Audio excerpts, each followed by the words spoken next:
What is going on, guys? It's Bruin Steel here, and welcome back to another WWE broadcast. I'm joined by Canadian Yorker, and today we are recapping the August 26, 2024 Monday Night Raw.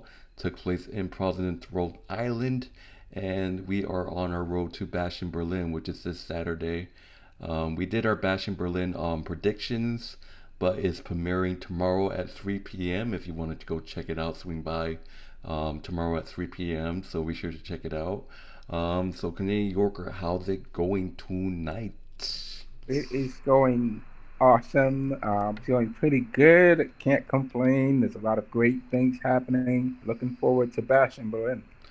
All right, so let's get started. So I just want to give my condolence to the family and friends of Psycho Sid Aldi. He was a legend. They are saddened to announce that the legend Psycho Sid has passed away. He was a wrestler back in the day. I believe he died of cancer. So the show opens up with a memorial graphic for Psycho Sid. Didn't really know him, but I know he was a legend. Thoughts and prayers goes out to his family. This guy was massive. He was huge. But thoughts and prayers to Psycho Sid. Condolence.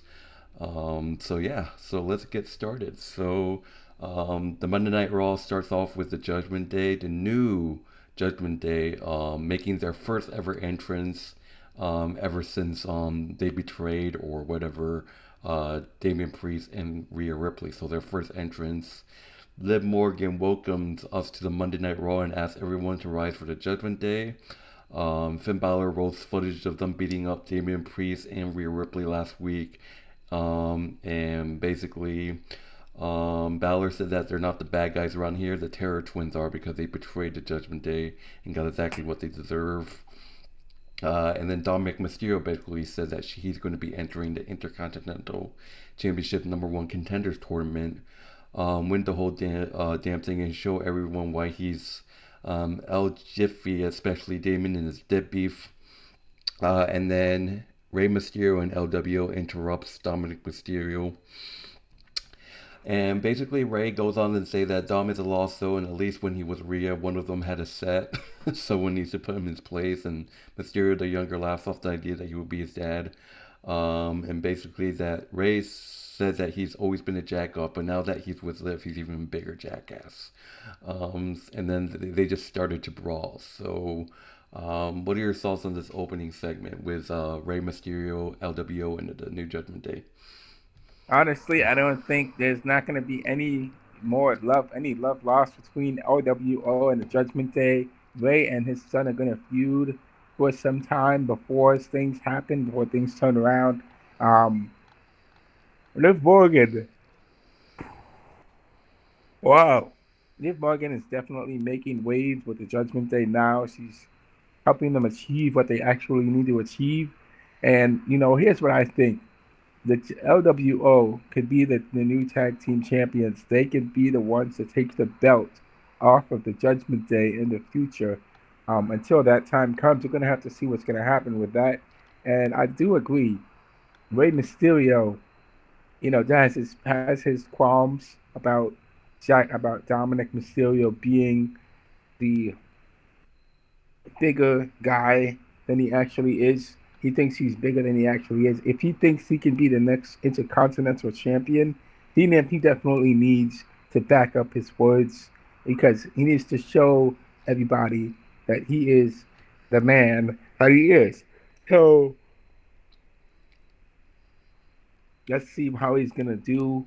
Let's see how he's going to take on that challenge of being the next Intercontinental Champion. That can happen for sure. I believe you mentioned you have been discussing that Judgment Day can definitely if Dominic can't take Bron Breakker down by himself, we can have a situation going on with Evolution versus Goldberg where Judgment Day is taking down Bron Breakker and helping Dominic Mysterio to get the Intercontinental title. That's something that can happen in the future.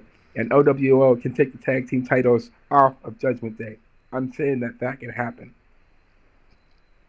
All right, and this Raw leads to this six-man tag team match, where it's a huge match. We got Judgment Day, Carlito, Dominik Mysterio, Finn Balor, and JD McDonagh versus LWO. So it's a eight-man tag team match, so 4-on-4, crazy. Carlito, Dominik, Finn, and JD versus LWO of Cruz, the Toro, Dragon Leave, Drake, Juan Wilde, and Rey Mysterio. So huge, huge eight-man tag team match right here. It was pretty good. It went back and forth. It's great to see Dragon Lee back on TV again. I believe Cruz and Jaquan was hurt. I believe they had an injury, so they were out for a while. Good to see them back, helping Rey Mysterio once again. I had a strange feeling maybe one of those would turn on Rey, but apparently not. Um, and obviously, Selena Vega was hurt, got attacked by Shayna Baszler's group, whatever. But talk about this match, it went back and forth. But it just, why? It's like the Judgment Day, it's like the number games got to LWO. Rey Mysterio was going to get the win, but Finn Balor runs interference, and Liv pulls Dominik Mysterio out of harm's way. Um, so Dominik Mysterio was able to hit the Lagasta, whatever it is. I think it's a new finisher. I didn't really watch the match, but I think it was a new finisher on Rey Mysterio. And I actually think Dominik Mysterio pins Rey Mysterio right here. I can't remember, but Judgment Day wins by pinfall. Yeah, I guess Dominik Mysterio does pin Rey Mysterio. So Judgment Day gets the big win over LWO by pinfall. Post match, they try to have Dom splash into the announce table on Rey Mysterio. Um, and then the Terror Twins, Rhea Ripley and Damon Priest actually comes and saves Rey Mysterio. Um, destroys Liv by throwing her. Rhea Ripley destroys Liv by throwing her into a post and gets in Dom's way, but Liv returns and jumps on her, as well as the rest of the Judgment Day save Dom by attacking Damon Priest. But then it is Damon Priest and Rhea Ripley who stands tall, ending the match, ending the shenanigans that happened after. So what are your thoughts on this match where Judgment Day beating LAW, FWO by pinfall? Honestly, if it wasn't for the Judgment Day getting involved in the match with Finn Balor and JD McDonagh, I believe the LWO has a fighting chance against and Carlito. I believe the LWO has a fighting chance against Carlito, JD McDonagh, and Finn Balor. Now, um, because they had more numbers, they were able to overwhelm. They were able to overwhelm the opposition, and it seems like Dominic Mysterio is the guy that is the master. He is a master of taking advantage of opportunities and making things happen. Now, he is not on the same level as Eddie Guerrero. Okay, Dominic Mysterio is not on the same level as Eddie Guerrero. Eddie Guerrero is a master of taking advantage of the opportunities that were in front of him. Dominic Mysterio does the same, but he does it in his own sneaky little way, honestly. But he was able to take advantage of it and get the win, and that's exactly what happened.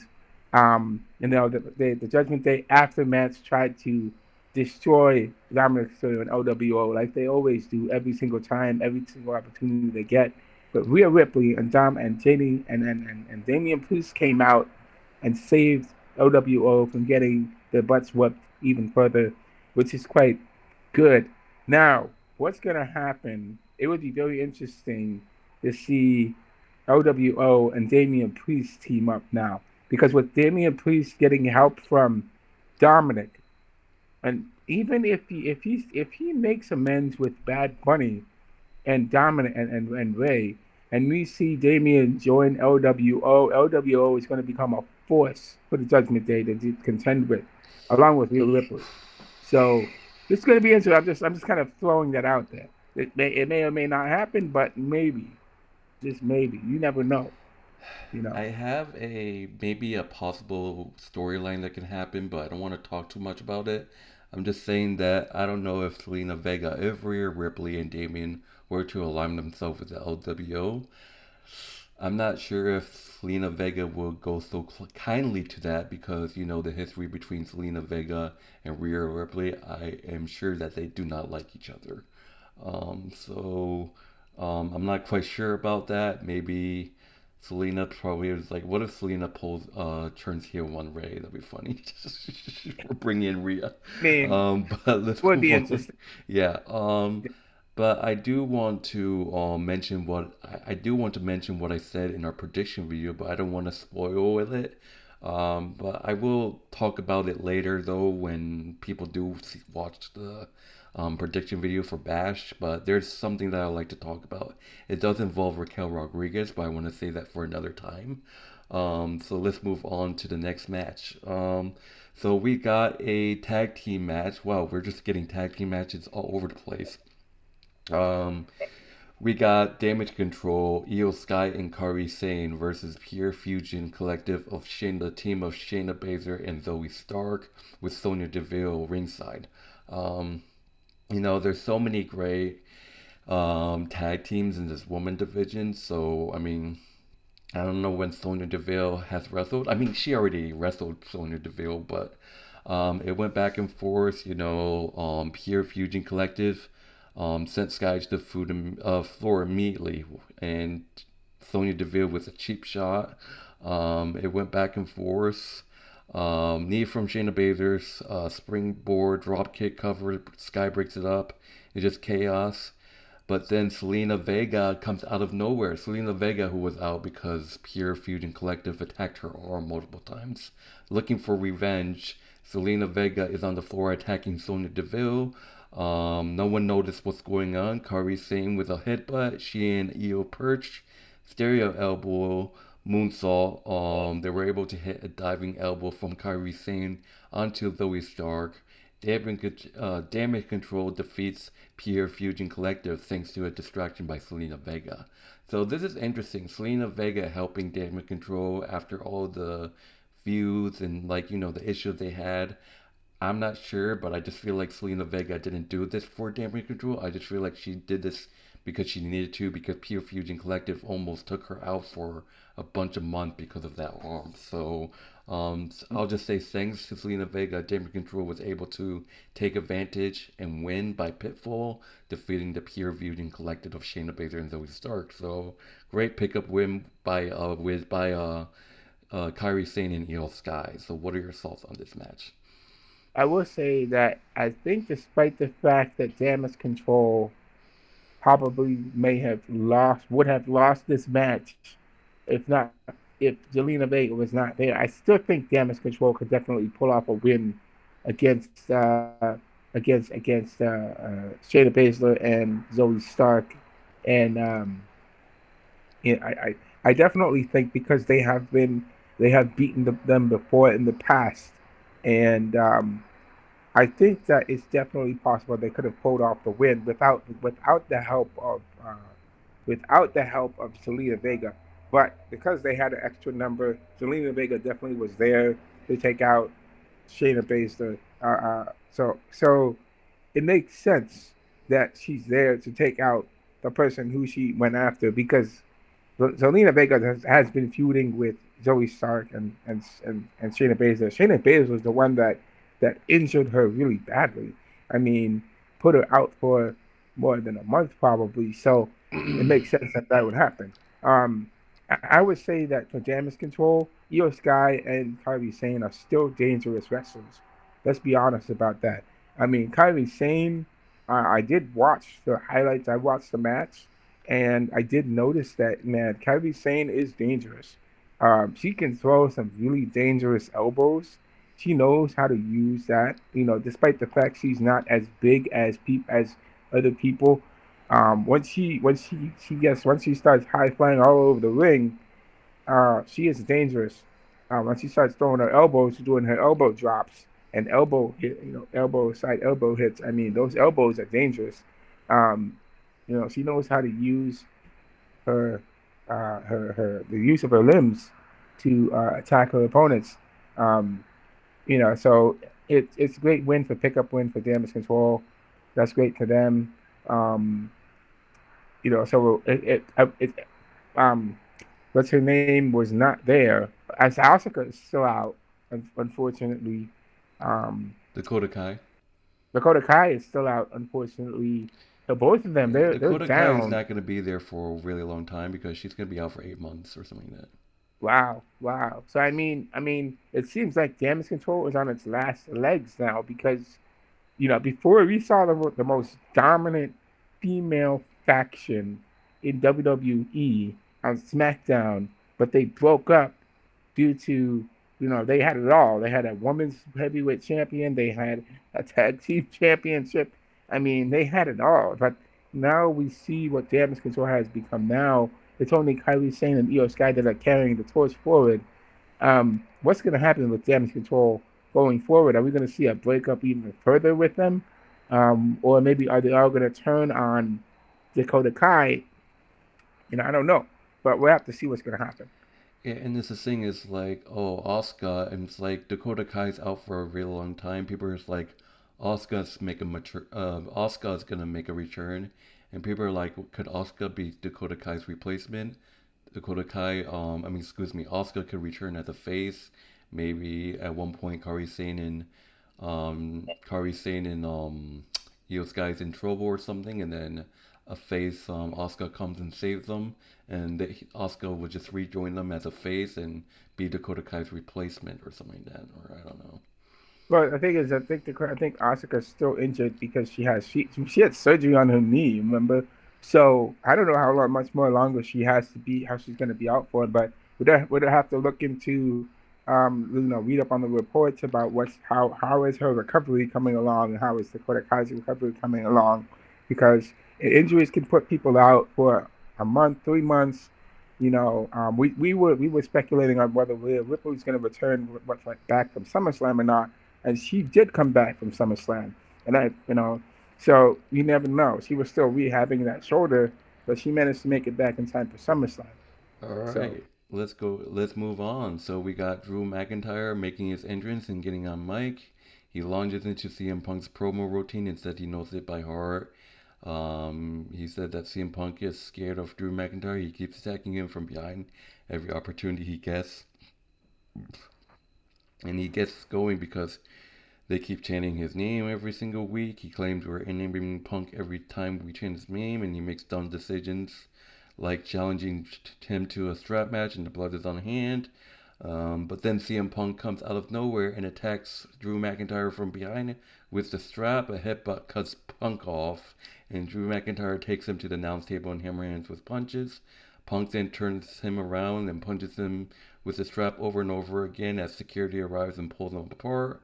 McIntyre heads for the hills, and CM Punk starts whipping security with the strap and throws them out the ring. And because of that action, Adam Pearce has fined CM Punk. So that's pretty much it. So because of CM Punk attacking security guards with the whip, Adam Pearce has officially fined him some. I don't remember how much, but CM Punk got fined after the show because of that. So I'm not gonna talk too much about it. Before we move on, any thoughts? yeah, I will say that I agree with Drew McIntyre that at every single opportunity CM Punk has gotten, he has decided he's going to whip Drew McIntyre a new one because he does not like Drew McIntyre and Drew McIntyre doesn't like him. But come Bash in Berlin, CM Punk and Drew McIntyre have nowhere to go because they're going to be chained. They're going to be strapped to one another, and there's only going to be one man that is the winner. So we're gonna see the outcome of that when come Saturday, come this Saturday. All right, so moving on, we got another match. It is our first WWE Intercontinental Championship number one contenders tournament. It's a first round match. So if you guys don't know how this tournament works, it's basically four triple threat matches, and those winners compete in a fatal four way match. In that fatal four way match, the winner of that fatal four way match will go on to face Braun Breaker for the IC title, most likely at Bad Blood. So that's basically how it works.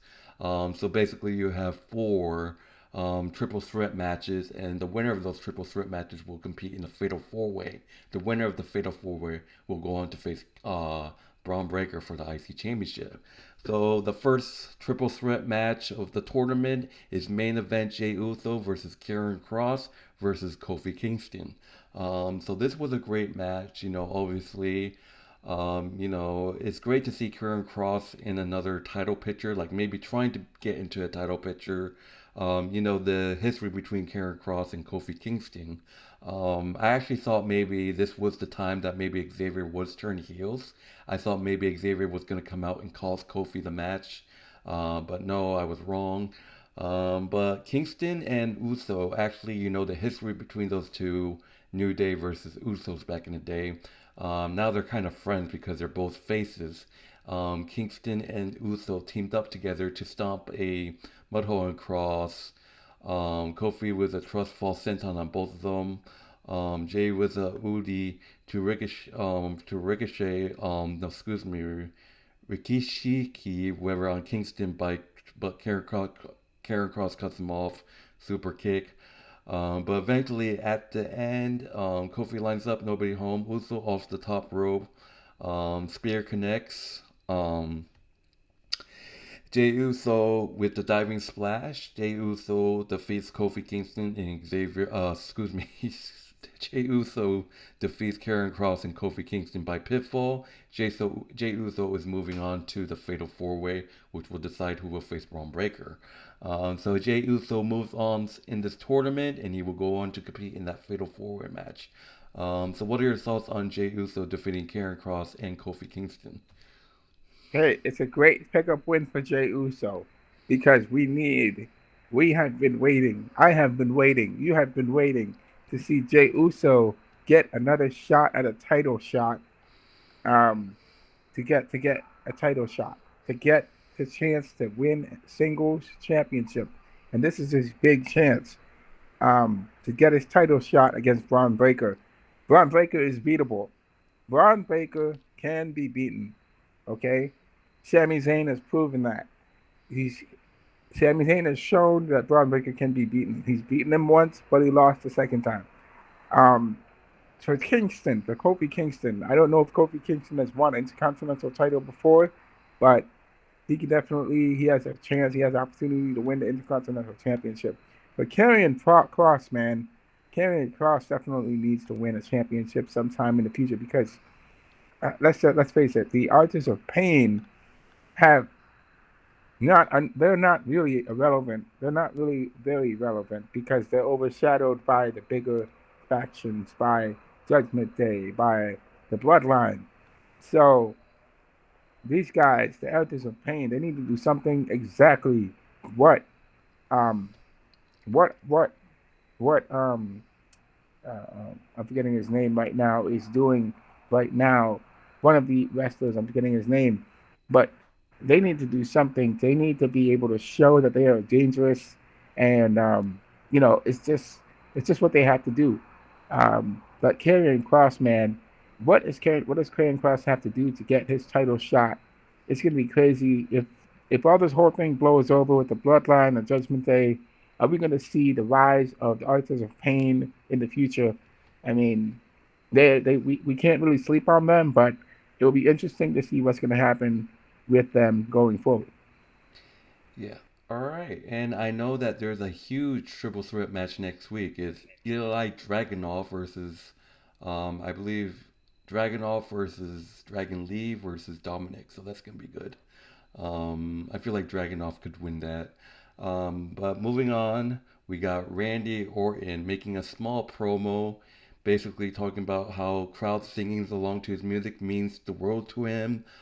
He talks about how he won his first ever world title, the youngest man to win it. He said 10 years ago he had the honor and privilege to unify the world titles and retire the World Heavyweight Championship with his name on it. He said he's going to be facing a living legend on Saturday, a man whose head is shoved so far his own ass, and he doesn't even realize to be facing the most dangerous, decorative, controversial yet successful wrestler. He talks about signing his contract at 19 years old. That's crazy. And growing up in front of us, getting humbled over and over again. He said that when Gunther came to WWE, he was 30 something. He said that Gunther made it personal, talking about Randy Orton's family and the demons he faced, each one get tougher. And he said that he'll beat him just like he beat them. And he says, curious how he's going to do that? Well, RKO. So that's basically it. Just a small promo. I do want to move on. Canadian Yorker, if you have any thoughts, just any quick thoughts before I move on. I gotta say, I hope Randy Orton RKO's Gunther the very first chance he gets. All right, so moving on, we got Braun Strowman versus Bronson Reed. And look, I just don't understand why they're doing this. They did the same thing with Bronson Reed and Eric or one of the Viking Raiders. It was a great match until the end, but we'll get to what happened at the end. Strowman with a drop kick and club blows. These two guys were just like it's like basically King Kong versus Godzilla right here. Bronson on top, Ron cuts him off, military press slam out of the corner. That was a great move. And then at this point, they just hate each other and they just go out and brawl. They just start brawling, fighting out through a loading dock into the parking lot. They just like Bronson Reed. I think that started because Bronson Reed had enough and he didn't want to win or something, so he just started to walk out on Braun Strowman. But Braun Strowman retaliated. Strowman gives chase, rolling on the stage. Reed lays him out and heads back. Lying in waiting with a trash can. What a coward. And he throws it at Braun's face as soon as Braun turns the corner. So presumably the match has gone to a double count out. So fighting out through a loading dock, loaded force lift. Braun Strowman hitting Braun Strowman on top with a pipe. I think it was a baseball bat. I can't tell. And it's a steel pipe, sorry. Steel pipe to fed up Ron up. He climbs up the stack of Rhodes cases and onto a concrete retaining wall, perching. 747 splash off the retaining wall and into the roof of the car. Braun Strowman is hurt. Adam Pearce is here with the referees, and Rhodes is calling for medics, ending the match. So damn, Bronson Reed is just out here destroying people. So that was nasty, and I just gotta say, let's get a moment of silence for that car that just got crushed. So if that was your car, whoever's watching this, I hope you have good insurance. So what are your thoughts on this match? It was hard hitting, brutal, vicious. Man, it was. Oh man, we haven't seen a match like that since what Kane, Undertaker, Big Show, Kane. The big guys duking it out. It was amazing to see two big guys just going at it, just like they did back in the day. You haven't seen a match like that. Whenever you see two big guys going at it, Mark Henry, Big Show, it's always amazing to see how big the big guys move. And they unfortunately Braun Strowman got just demolished by he was holding his own against Bronson Reed, but he got demolished by Bronson Reed. And it's tough to see that because Braun Strowman is a big guy. He's a big guy, but he got taken out savagely by Bronson Reed after just getting crushed by him on the roof Yeah. of the And the car. thing is, Um, Bronson Reed, Bronson Reed, what is your body made of? Because he literally did not want any medical attention. He just walked out of there like it was nothing. But we got yeah, Braun Strowman lying on the ground saying that he can't feel his fingers. Bronson Reed, what are you made of, man, my man? yeah. I, So I gotta say, this is the same. This is the same Braun Strowman. Braun Strowman is a very. He's a tall guy. He's a very strong man. This man can lift a car like nothing. I mean, the car is like what 400 or 500 pounds. He can lift a car 400 or 500 pounds. Big Show could lift a car 400 or 500 pounds. Man, how much? I believe Mark Henry. Mark Henry once said when he was younger, he lifted 1,000 pounds, deadlifted 1,000 pounds. That's insane. That's an insane yeah. athleticism. I mean, you can't imagine somebody deadlifting 1,000 pounds. That's amazing. All right, You know, yeah, all right. Let's get a move on. But I mean, how? One more question is like, how would you feel if that was your car that got smashed?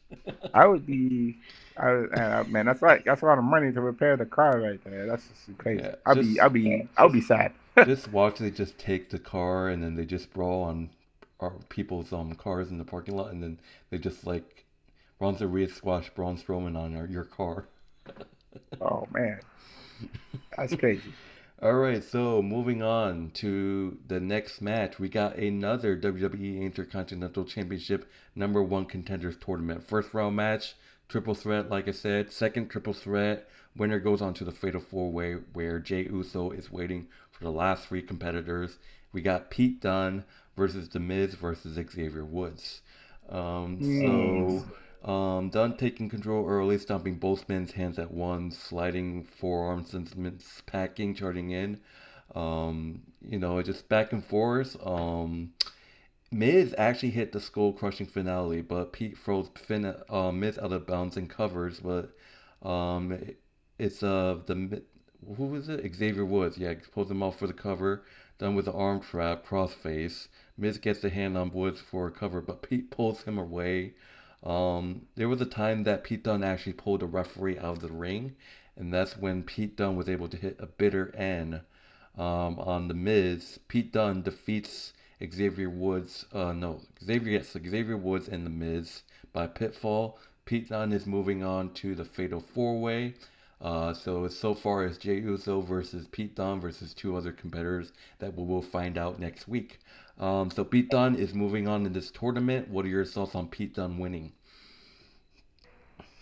Well, Pete Dunne, good old Pete Dunne. We know he's still feuding with Sheamus, so I don't believe Pete Dunne's going to be I getting very actually, I far. actually thought that Sheamus was going to come out and cost Pete Dunne the match. Yeah, I probably it's going to happen next week or something like that. But we'll have to see what's going to happen with Pete Dunne. I thought that I was thinking as I was talking about the match, I was thinking, what if Xavier Woods wins and Kofi Kingston loses? Now that would make it interesting.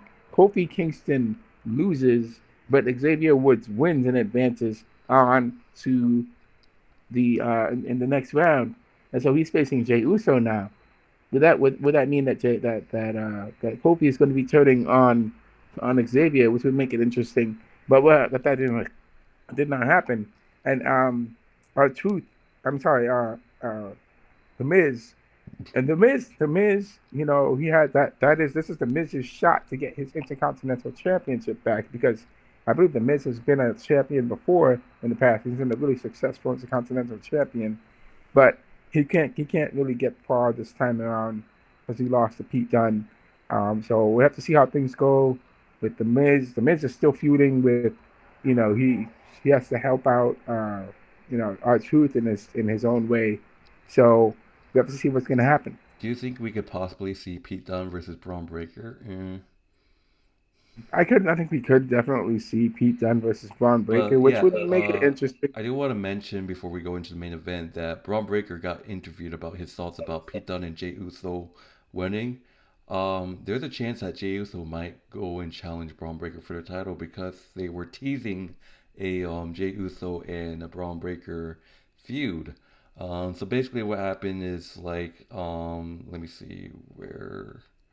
Give me a second. What did it go? Oh yeah, here we go. So Braun Breaker is interviewed backstage. He said, "Bravo, great work by Jey Uso," but he said he heard Jey Uso name drop him last week. So Braun said, "Jay, you better watch your mouths because there's never been a member of his family to beat up a member of his." So, so basically, he's saying that there's no member in the Samoan family that's beaten someone in a Steiner. So Oh, that could be a tease that Jay could possibly oh, win and feud with Braun Breaker. well, that would Or make it people are saying interesting. that Braun Breaker in the future could feud with the Samoan family. Like we could see a heel Braun Breaker versus a babyface Roman Reigns. I Spear could definitely versus see that imagine happening in that the spear future. versus spear. Yeah, yeah, that would be interesting because Yeah. the Scott Steiner family definitely has no love lost, I believe, for the Samoans, and Yeah, man, I definitely I mean, think that Dragunov, I that's feel like possible. is still option, but I feel like maybe Jay could be the one to win the Fatal 4-Way. Like, Dragunov is winning the Triple Threat next week, but I feel like maybe Dragunov and Braun Breaker, they could do it, but they might not do it again because a couple times they did Dragunov versus Braun Breaker multiple times. I definitely think Dragunov is better off facing Gunther for the title. So that has to happen. All We right, need to let's see move on. Dragunov Oh, versus. yeah, all right. All right, so let's move on to the main event. We got Chad Gable versus finally making his in-ring debut. We got Uncle Howdy. Uncle Howdy is finally wrestling one-on-one with Chad Gable, and this was a great match. Howdy was in control, knees and shoulder blocks.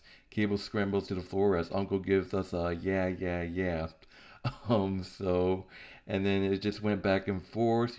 Chad Gable actually put up a fight. He actually hit a angle slam back on the floor. Gable with an Olympic slam into the desk. That really like kind of stunned Uncle Howdy. Chad Gable happy to take the count. Chad Gable tried to win by count out, but it didn't work. Howdy beats it, and Cab meets him with kicks in the rope. Gable with a near fall and straps her down. So Chad Gable actually kept up with Uncle Howdy, so he did put up a fight against Uncle Howdy. Charging in chaos, Siri denied, and Uncle bends back in the rope before hitting a huge rock bottom for two. Running knee, drawing Chad away. Um, Ivy Nile actually distracted the referee because Chad was in trouble. Um, Chad Gable with the ankle lock on Uncle Howdy. Uncle gets to the ropes, but then slings Gable off and then into the referee. So referee is down, and then Uncle Howdy with the mandible claw on Chad. That's a really special move that Bray Wyatt did. Um, and then here they are. The Creed brothers appear and poke Uncle Howdy off of him and throws him into the barricade. American Made beating up Uncle Howdy down on the floor. But like always, like before, Uncle Howdy just stays on the floor and starts laughing. And would you know, the lights go off. And here they come, the rest of the Wyatt Six: Joe Gacy, Dexter Loomis, what was the third guy? Yeah, like Um, Ronan. yeah, Ronan. Roman. Sorry. Here they are to brawl. They run American Made off, but Ivy Nile actually gets into the fight, and he actually tries to tackle Roman down. So she just starts to clutch Roman on the back, and I'm like, wait, where's Nikki Cross? Nikki Cross is nowhere to be found. Like I thought maybe Nikki Cross was gonna come out to do something, but no. Uncle Howdy gets Gable back. Gable tried to take advantage but got blocked. Uncle Howdy hitting the Sister Abigail on Chad Gable, winning his first match. Uncle Howdy defeats Chad Gable with his Sister Abigail. Tribute to Bray Wyatt. Get those lights out, guys. Uncle Howdy defeats Chad Gable by fitful. People saw that this was a bad match, but something's wrong with you if you do. I love this match. What are your thoughts? It's great that, Chad Gable has the skills.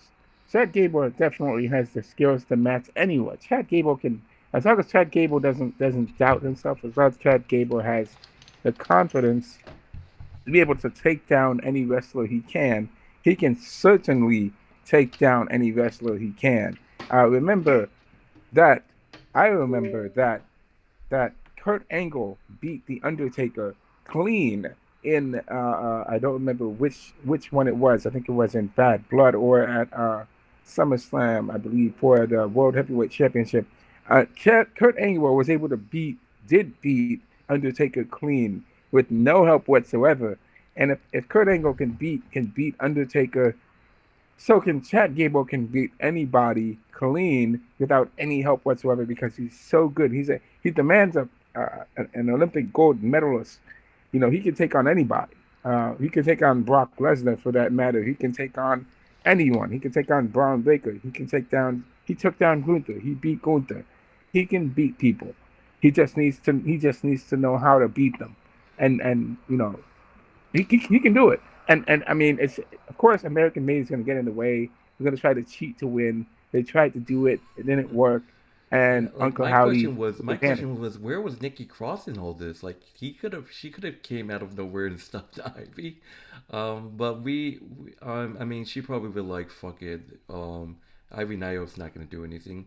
But anyway, guys, that would do it for Monday Night Raw. Thank you guys for watching. In terms of our rating, I like this show. I really like this show. Just two great triple threat tournament.